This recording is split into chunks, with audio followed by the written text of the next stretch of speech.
Good evening, I'm Sarah Sapsanamma. Let's begin with the top stories of the hour.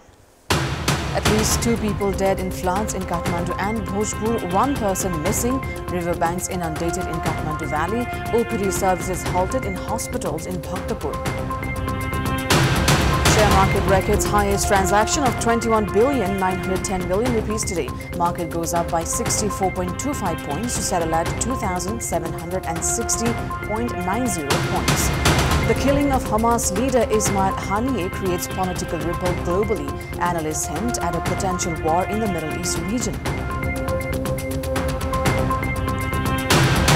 Sankata Club registered their first win in the under-18 football tournament, defeat departmental team Tribhuvan Army 2-1.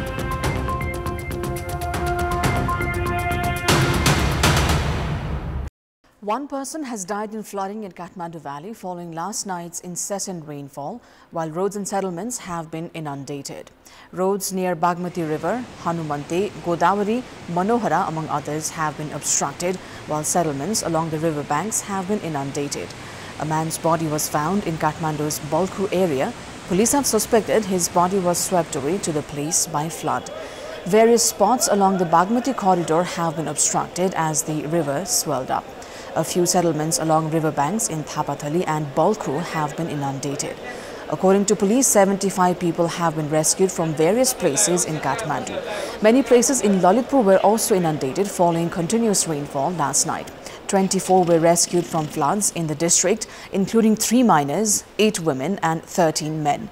The flood in Manohara River submerged CPNUML office at Chasal Balkumari and also Chasal football ground. The floods in Bagmati River in Kokona crossed the danger mark. The water level of Kokona River in Balkumari reached 5.35 meters and Godavari River in Lalitpur's Thaiba crossed danger level. Kathmandu Valley, Madhya Province, Bagmati and Lumbini Province witnessed heavy rainfall last night. The Department of Hydrology and Meteorology has forecasted rainfall tonight for all but Madhya Province as monsoon is still active. The incessant rainfall last night has inundated areas of Kharpu of Banepaz Pul Bazar in Dhulikhel and Panoti Ward number 5 under the Araniko Highway. Works of expansion of Dhulikhel Surya-Binayak road section is currently underway. Due to this, the local residents of the area have been facing inundation even during light rainfall.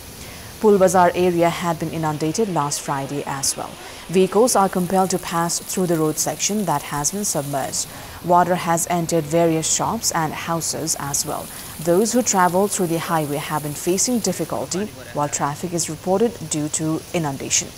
The flood in Punyamati River causes inundation in the area every year. Majority of the houses and arable land near the Araniko Highway has been inundated. Settlements near Hanumanti River have been submerged following last night's incessant rainfall. Jagati, Hanuman Ghat, Ram Mandir, Barahi Bridge, Salaghari areas have been submerged since 2 a.m. this morning. Hundreds of houses in Bhaktapur, Iwamura Hospital, Siddhi Smriti Hospital and half a dozen schools have been flooded. OPD services and maternity wards, among others, at Siddhi Smriti Hospital have been disrupted due to flooding.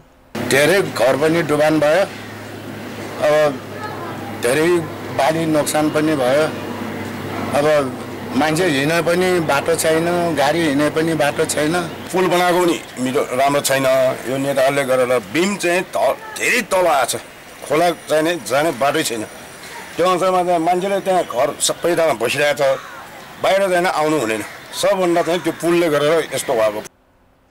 Regions in Madhyapur Thimi have been inundated by floods in Hanumante River. Squatter settlement near Manohara River has also been submerged by flood in Manohara. The body of 1 out of the 2 workers who had been swept away by flood in Bhojpur's Ikhuwa River, triggered by incessant rainfall, has been recovered. District Police Administration Bhojpur has said that the body of 30-year-old Ramesh Tharu of Berdia, who had been swept away by flood at around 1:30 a.m. early this morning, had been recovered from the banks of Arun River in Sati Ghat of Sadananda Municipality 6. According to police, search for 26-year-old Shyam Kumar Tharu is underway. An individual has died after drowning in a canal in Bake's Baijanath in eastern Nepal. Armed police force has been making efforts to rescue those who have been trapped in Londra River of Rapti Sonari. Meanwhile, the market area in Dang has been inundated due to incessant rainfall since early morning today. Water has entered various shops in Ghorahi's Tulsipur market as well. Now, dozens of houses in Balawa municipality of Mahottari have been inundated by flood in Rahu River. More than 40 houses of Balawa municipality, Ward number 1, have been inundated by the flood. The embankment constructed near the river banks was damaged and the water had entered the settlement. The flood has also destroyed crops. तो घरों पानी पेश गए क्षतिपूर्ति बहुत ज़्यादा भरल खेत नाली बाली सब के क्षति कल के खेतों पथार सब दहा गए पोखरी दहा गए एगो हमारे सब हली किन हली से घर सब में पानी पसली खेत सब भर दिल की धान सब किन के खाई छी सब गहूम सब कोठी सब गिर पड़ली सब पानी भीज गए तो हम सब केना खबे कथी रहबे. Meanwhile, flood triggered by incessant rainfall last night has damaged a bridge in Belgachi of Bardibas Municipality 5. Movement has been restricted after the bridge across the Dungre River was damaged by flood. Assistant Chief District Officer of Mahottari, Upendra Neopadi, said that efforts were underway to remove the obstruction. In the meantime, vehicles have opted to the alternative route under the Postwell Highway. The Gulchi Road section of Prithvi Highway in Thading that had been obstructed due to mudslide triggered by incessant rainfall has begun partial operation. Hundreds of passengers travelling the highway had been stranded. Local police has said full operation of the section will still take some time to resume.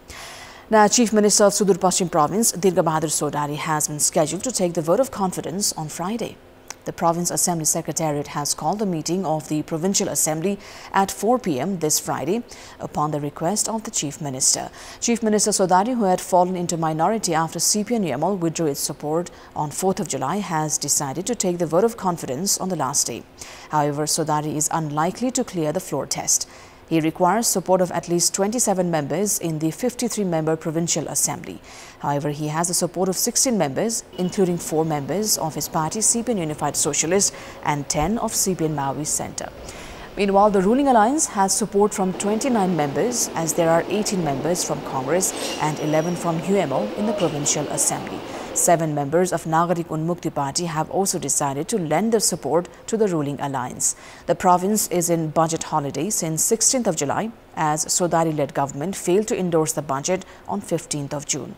The administrations under the province government have been unable to collect revenue as the Provincial Assembly has failed to pass bills related to budget amid power play between the ruling and the opposition parties.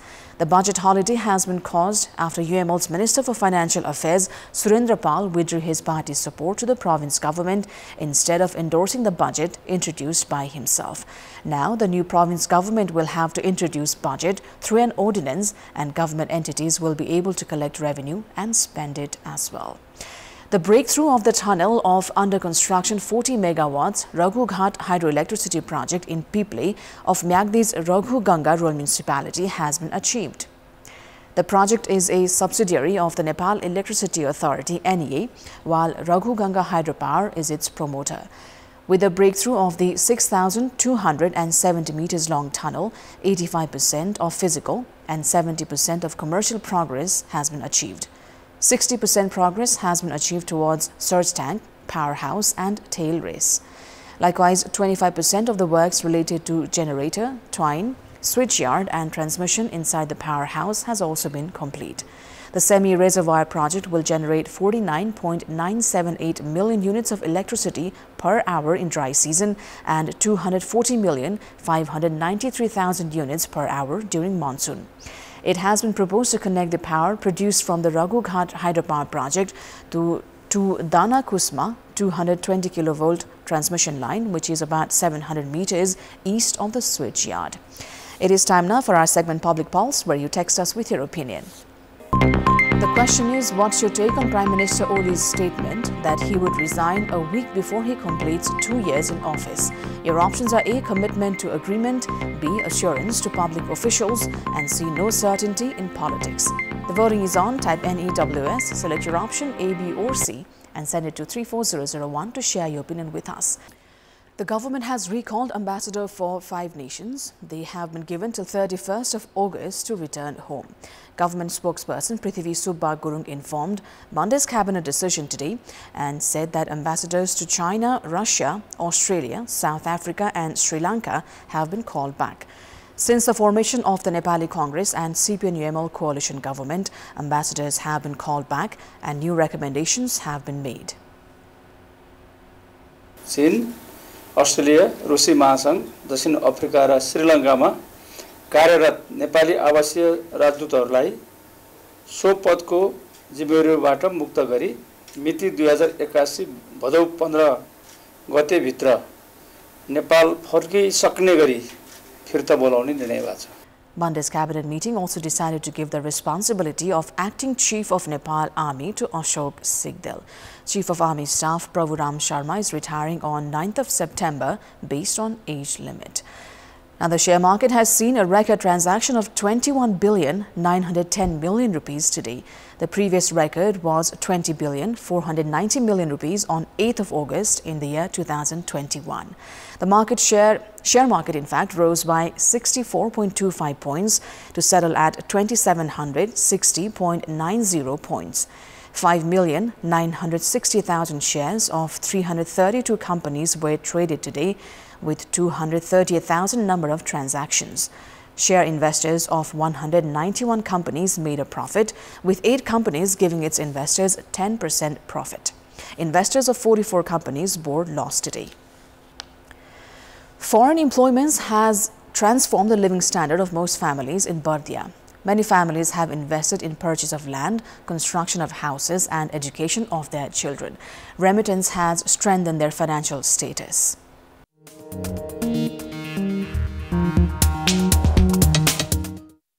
Spouse of Parvati Chaudhary of Bardia Guleria Municipality 5 has been employed in Qatar for the past 5 years. Before her husband left for foreign employment, their family was going through a difficult financial phase. However, remittance has transformed their life in the past 5 years. Of their 2 daughters, one is studying health assistant and another is at grade 7 in a private school. She has also purchased 1 kattha land in Guleria 5 and 8 kathas in Madhuvan 4. With the amount sent by her husband, Parvati has built a house in headquarters Guleria. Her husband visits home once a year. Daughter of Sahadev Yadav of Guleria 6 has been employed in Portugal for the past 4 years. Sahadev used to work at a petrol pump in the past, but now he operates a tractor in Guleria municipality. With the remittance sent by their daughter, the Yadav family has built a concrete house and is educating their son in Kathmandu. Similar to Chaudhary and Yadav families, remittance has brought transformation in many households in Bardia. Time now for international update.